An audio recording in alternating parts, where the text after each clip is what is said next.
Major funding for these broadcasts is made possible by grants from Capital One Bank and Chase Commercial Term Lending, the Witkoff Group, New York Community Bank, M&T Bank, Greenberg Traurig, Perfect Building Maintenance, Genova Burns. Additional funding is provided by grants from AKA Hotels, Corman Communities, Aerial Property Advisors, AVR Realty Company, Bank of America, Merrill Lynch, Bank Leumi USA, Briarwood Organization, CBRE, Citizens Bank, Colliers International NYC, CPEX Real Estate Services, Cushman & Wakefield, Customers Bank, DDG, Dime Savings Bank of Williamsburg, Fisher Brothers, First Nationwide Title Agency, Flushing Bank, Foley & Lardner, Friedman, Handler Real Estate Organization, HAP Investment Developers, Investors Bank, James D. Kuhn Real Estate Institute at Syracuse University, James Orphanides, Chairman USRealty.com, Kilroy Architectural Windows, New York's Window Company, Madison Realty Capital, Massey Knackle Realty Services, Matone Group, Mercantile Commerce Bank, N.A., Meridian Capital Group, Newmark Grubb Knight Frank, Newbanks, MHP Real Estate Services, Optimum Window Manufacturing Corp., People's United Bank, Rosewood Realty Group, SJP Properties, Sterling National Bank, Sterling Risk, Stonehenge Partners, TD Bank, Terra CRG, the Continuum Company, the CUNY TV Foundation, the Moynihan Group, and these friends.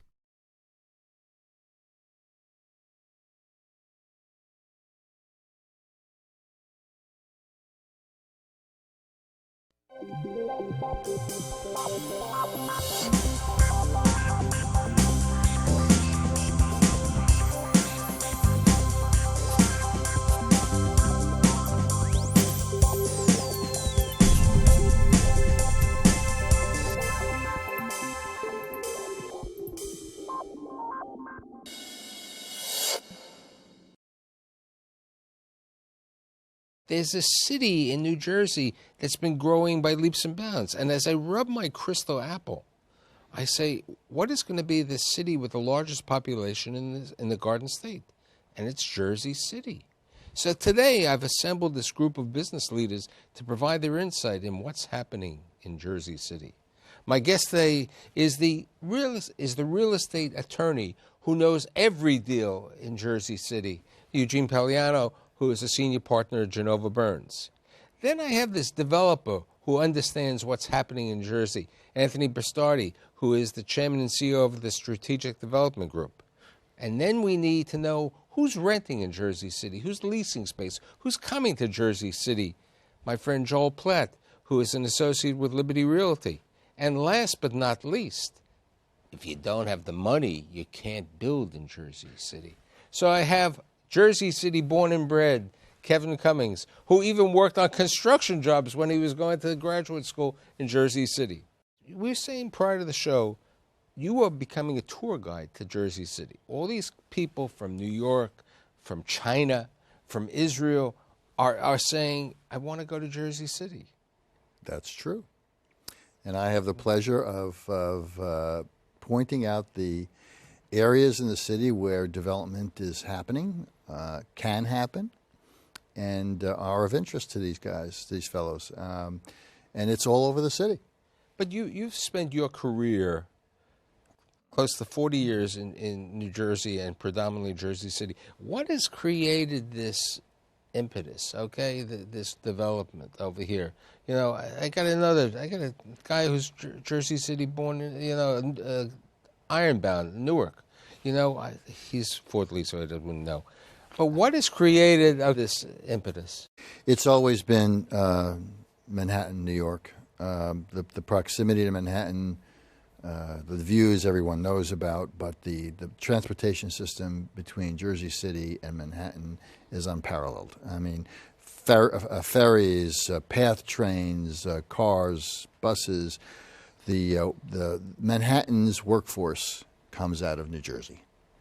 And that's the way it's been. It's geographic. The river is no longer, it used to be a dividing line. It is no longer a dividing line. It's been erased. You grew up in Jersey City. You went to graduate school in Jersey City. You went everywhere. And you're a banker one of the predominant bankers in New Jersey. How does the bank look at Jersey City today? It's a very attractive market. It's booming. The backlog of homes, of apartments, 8,000 units. It's growing. The demographic shift. Young people want to be close to the city in the transit centers. And the future, the next 5-10 years, it looks very promising. So it's the promising, but, since you and I are a little conservative at heart, when we say we got 8,000 units coming on, that has to be absorbed. And, nothing rides continuous forever over here. So we're going to have ups and downs and the rest. How do you, as a banker, when people come to you, okay, when Tony comes to you or one of his clients comes to you and says, I want to build an apartment house, or maybe I want to build a strip retail because there's a need when you have 8,000 apartments. How do you at the bank look at Jersey City as a risk potential? Well, it's the construction risk, but more importantly, it's the sponsorship risk. And you have to look at it. And I think the big difference now versus 2007, 2008 is the for sale versus apartment rental. And apartment rental is a little more, less risky than the condo sale unit. And if you have a track record of developing apartments, it's usually a pretty good transaction. I think you bring up an interesting point, because a number of the developments which are taking place today in Jersey City were of sites that were failed development sites from the 2007 time over there. The KABR Kushner site was something that you weren't on the loan, but I think it was it was originally a North Fork loan that Capital One had, and that they sold it to them back at a lower price. And there are other development sites over there. So how's the kid from the Ironbound decide to go into Jersey City? And you're going in heavy to Jersey City now. Absolutely. I think the forces, in addition to the ones that Gene mentioned, are at play as well. The affordability of housing in Brooklyn and Manhattan, I think, has created an influx into Jersey City to support all of this new inventory. And I think that government subsidies have played a large role in in what you're now seeing on both Journal Square and other parts of the city. The Transit Hub program, which has kind of segued into the New Jersey ERG program, various incentives that come from the city and the county, pilots and redevelopment area bonds. That has all played off of the traditional factors of proximity to Manhattan, being on the transit hub, and all of those things. So I think the inventory that's in the pipeline now can and will get absorbed, by the natural forces of things just being too costly in Brooklyn, Manhattan, and the other boroughs, and being on this transportation system that makes it easier to commute to Manhattan from Jersey City than from any of the other four boroughs. I think what's also happening today is, in addition to the residential difference, and there is a substantial difference in rents in New York City compared to Jersey City for residential, there are substantial differences in office rents today, that a company can relocate to Jersey City. Yeah. What's the rents in an office? $30 a square foot would be an average. The office market. You talk to developers, and you have a particular development site, and they're considering whether or not they're going to do an office development or a residential development. And by and large, it always comes down to a residential development, because the office market is pretty much done with right now. Right, but the office market in New Jersey in general has not done well. No. But certain markets, like, Jersey, something convenient to the city, and also if you have the residents. So who's coming to Jersey City, on the rental market? Who are the people who are coming that you see over there, and where are they coming from? Well, it's exciting, actually, because they're coming from many places. Coming, of course, as we talked about, Tony Sucker, about from the city. It is a magnet because of cost factors. The exciting part for a lot of people is when they get over there and they see it. Some people for the first time, even if they live in a 10, 15-mile radius of it, it's like a wow factor, because if they're near the water, of course, you got the million-dollar views. Even if you come more internally into Jersey City, even into the Heights today in Journal Square, there's places to live. Some of them are old and charming and redone. There's a lot of new construction, of course, going on. And the cost factor, they don't almost feel like they're giving up anything. It's like they're discovering something. And that's a great part about that whole northern corridor, and Jersey City, for the most part, is a great example of that. The downtown, for sure, and these other sections. It's citified, Michael. It's not just a new area. I think you were on the show when I had Paul Silverman, and Paul Silverman really has taken, and so is George Vallone and Danny Gans. They took some of these older buildings, okay, like the Pencil Place. Dixon Mills. Dixon Mills, and they've taken these properties, which was in a way like a Soho concept. They've taken older properties and they've converted them into nice, unique loft apartments, and people want that type of thing. They don't want, people want the regular apartments, but they'd like something unique. Sure, it's like what you were involved. We were talking about George, Philopoulos, when he took over Jersey City Medical Center. Those are unique apartments. They were different and creative. So tell us about McKinley Park, because this is an area that when you were a kid, would you be running to McKinley Park? I went to grammar school around the corner. Okay. Well, over the past 5 decades, it's fallen into disrepair. The principal occupant of the neighborhood is St. Peter's University. My firm was... You won't hurl it against him that he went there. Well, his wife did. Yeah, my wife did. I went downtown to St. Peter's Prep. Okay. which is where I went, Yep.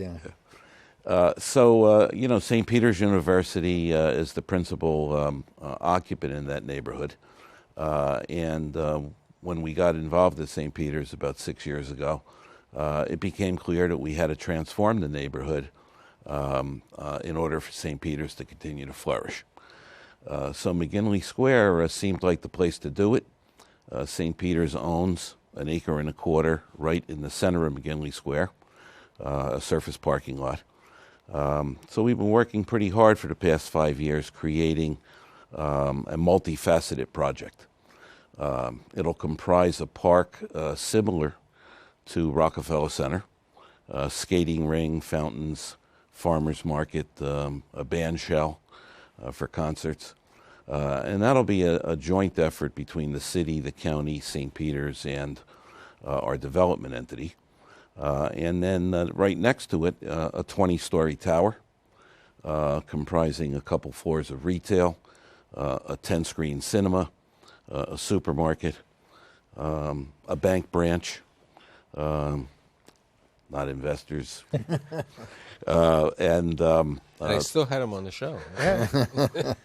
2 restaurants on the penthouse with magnificent views. It's 20th floor, so the views are from the Verrazano to the GW Bridge.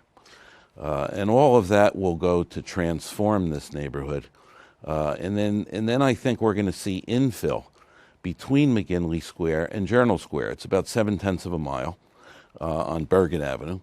And once the Kaber-Kushner project and the KRE project are in Journal Square and our project at McKinley, I think you'll see Bergen Avenue fill in. Now, is it commutable? Well. I mean, is it walkable or is it... Path is walkable. It's about 0.7 of a mile from McKinley.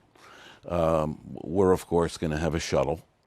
And the Journal Square Path Station is the busiest hub in the state. Right, but I think the availability of the shuttle, which has worked for many developments around the tri-state area, really helps us. And I think George did it with the Beacon having the shuttle, and my friend Steve Pizicki and Alan Goldman in Fort Lee right now with the shuttle to the George Washington Bridge. I think the shuttle is really important. What about... So when somebody comes to you to look at a place, have they looked at the Beacon? Have they gone to the McKinley Square? Or do they think of the downtown? I mean, when somebody comes to you the same way that we bring it up with George before, not with George, with Gene, was, tell us where the neighborhoods are, okay? Somebody who doesn't know the neighborhood and they say, I know there's a big low-cost alternative. Where do they want to go? Okay? Well, it's a great question because many of them come with the idea of downtown because that's the perception of that's where the action is, that's where it's really exciting. And it's like everything else. It's dollar driven. If they can afford downtown, by all means they're going to be downtown. Part of downtown is that section called Paulus Hook, which is when they get there they feel like they just walked out of the West Village, and then you're walking over and you're looking at the Statue of Liberty. It's not so terrible. It's kind of nice. But given the economics, many people might feel if they cannot handle that, they'll look in Journal Square, they'll look up at the Hyatt, they'll look at the other areas that's being offered. And again, there's sort of like, wow, that's pretty nice for the money.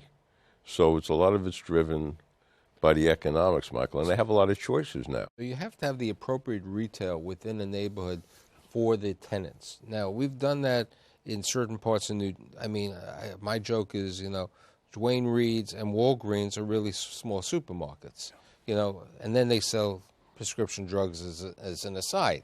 They left the business, but, you walk in, they have fresh food, they have this, they even have yogurt and all that. So you need those type of amenities, but unless you have schools that can handle the next generation, you'll have tenants who 10 years ago when I did a Jersey City show said, I'm here for 2 years and then I got to move. You want to get that families to stay there, okay? You want to keep them in there. So how do you do that? Well, downtown Jersey City now, you've seen a lot more people walking around with the baby carriages. It has that West Village feel down around St. Peter's Prep, around the Grove Station, the Path Station, and you're seeing a lot of people staying a little bit longer. The truth of the matter is how well the jobs are developed in the area, and then the school systems. And whether it's the public or private options, will the people stay over a longer period of time? Something that's happened in certain parts of New York City is what we call TAMI, which is the technology, advertising, media, and the internet.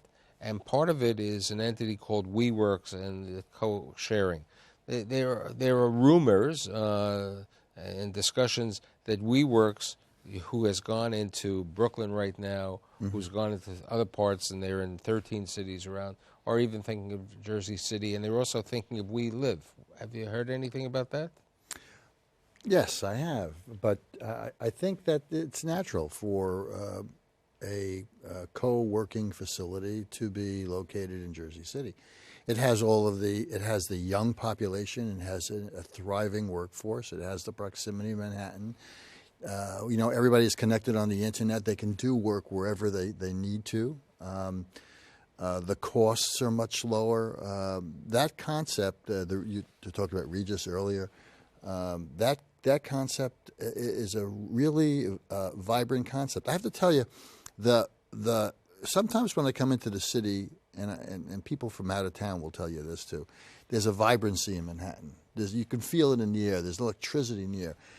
The heartening thing to me is, and I've been in Jersey City for many years, is that I'm beginning to feel that in Jersey City. I'm beginning to feel people have a bounce to their step. There's an electricity in the area. I take out-of-towners from Bergen County to downtown Jersey City for dinner. This is a new city, and the dynamism of the city is unmistakable. So yeah, I think people like companies like WeWorks and Regis, they should be looking at Jersey. Yeah. What about the other development that you're working in, and it's one of the biggest leases of the year at New Jersey. New Jersey City University. We're doing several things at NJCU. We have moved their business school from the west side of Jersey City to the waterfront in the Harborside 2 complex on a very long-term lease with McKinley. It's a 70,000 square foot facility. It will have magnificent views of lower Manhattan from its space on the second floor of Harborside. and it will initiate executive MBA programs, securities licensing programs for young MBA students who presently work in Manhattan, take the path or the light rail, and then traditionally have gone to 6 or 7 other business schools in New Jersey. We're now going to have one for them right next to Exchange For an Place. MBA program. For an MBA or a licensing program. Right. Now, and you're building, 400 units also over there? Well, on the west side of Jersey City, that same university, NJCU, has 22 acres of a developable property that has not been the subject of development since they've owned it, which is several decades. We now have 4 large mixed-use projects planned, 2 of which will go into the ground in 2016. We have a hotel and a hotel school planned, and as well as an academic building and some residence halls for the university, and a large retail complex comprising a supermarket, LA Fitness, and a restaurant. So it's a pretty dynamic environment.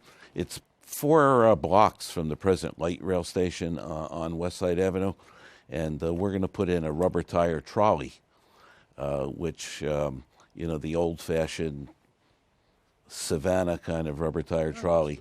And the city is working with us on that to run a dedicated trolley line between the West Campus and the West Side Avenue light rail station. What's interesting that, when I grew up in Brooklyn, many people had their graduation at a movie theater which was called the Loews Kings. And the Loews Kings went into disarray in 1979, and it was closed from 1979 until February of this year. And they did a major restoration, a $94 million restoration to be exact, and it reopened, and, it should have been Neil Diamond since it was or Barbra Streisand, and it was from the Supremes. Diana Ross. Diana Ross Yes. opened it. But it became it's one of the Brooklyn venues, like the Barclays Center is over there. What was the movie theater in Jersey City? The Loews wasn't there? The Lowe's and the Stanley Theater. Stanley. Yeah. And it was free, State Theater, too. Right. Well, the Lowe's is undergoing the same kind of transformation as the Brooklyn Lowe's. We're involved with that. New Jersey City University is part of the team that the city engaged, comprising the same developer that did the Lowe's in Brooklyn, and AEG Live to manage the concerts. Right, AEG, but I believe, and what the vibrancy, and this is not, the location of the Loews Kings is not in a totally gentrified section yet of Brooklyn. The Loews of Jersey City is more of a gentrified, it's a community. And AGI and everything, and the place is doing well. They just had Frankie Valli over there. They're having concerts over there. And it's a 3,200-seat Spectrum facility, and that's the same thing. And I think when that happens in Jersey City, what's happening with the State Theater? State Theater is gone. Okay, the State Theater. Oh, State Theater, Theater's that's gone. apartments now. Right. Yeah. By the way, the city is investing $40 million in the Lowe's at Journal Square. Which was a similar way, but I believe that's going to be able to help. You bring up the subject of hospitality, and, in New York City recently, there's been too many number of hotels, even though we have the people coming here, but we're losing some of the revenue by Airbnb over there. Jersey City can absorb more hotels. Have you been doing any financing in hotels in Jersey City? We're involved in one project with Matt Kelly up in Weehawken, and we're a participant in that loan. It's a major loan, 200-unit, 200-room hotel, and it's going to be a major development on the water in Weehawken. Now, but I do think I heard that there is a Hyatt in Jersey City being from an office building. It's a boutique. It's a boutique. Right? The office building, I think it's One Exchange Place. The old commercial trust building, I think. That's right. Yeah. That's exactly right. And I was in that building, actually. I walked it. I was on the roof of it with a potential investor. And listen, the building needs a lot of work. It has some but it has nice, as they would say, nice bones yes, of the property. Exactly. And it's a spectacular location. It's right across from the Path train station. It's a good-looking building. They'll be successful. It'll be a boutique hotel with a limited number of rooms. I think Hyatt is part of it. It's a Hyatt Place, I believe. It's a block from my office, so I see it every day. I see what they're doing. There are some issues associated with it, which I'm assuming the developer will be able to overcome. But it's a great location. So here's a question. As I was saying to everyone before, I was in downtown Brooklyn recently, one at the Barclays Center and also for a groundbreaking. 3 years ago, downtown Brooklyn, the price of developable land was $100 a foot. Today, it's $350 to $500. Has the land prices, the cost of development land, gone up to that?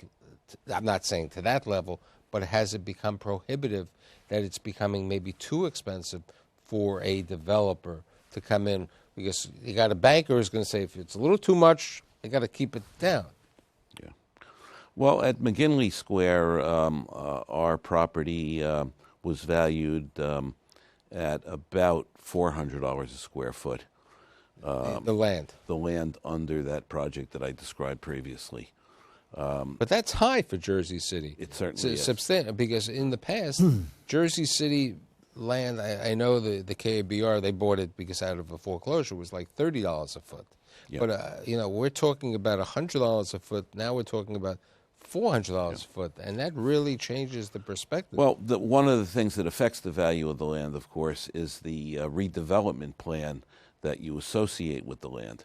So the higher you could go and the more right, density so then reduces your basis over, exactly. Over there. So we were able to get a redevelopment plan approved by virtue of our esteemed colleague that permitted virtual wall-to-wall coverage of the property. So you get the best benefit. And a 275-foot height. So here's the next question. People always ask me, and I'm going to ask you with like a minute left, where's the next best location for opportunities in Jersey City?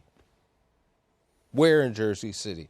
McKinley, we hear, is one. Well, the mayor is committed to, growing other areas of the city. So you got the Heights. But it's like the Jersey City Heights. Right. I mean, that's untouched land now. It's great opportunity, developing great views.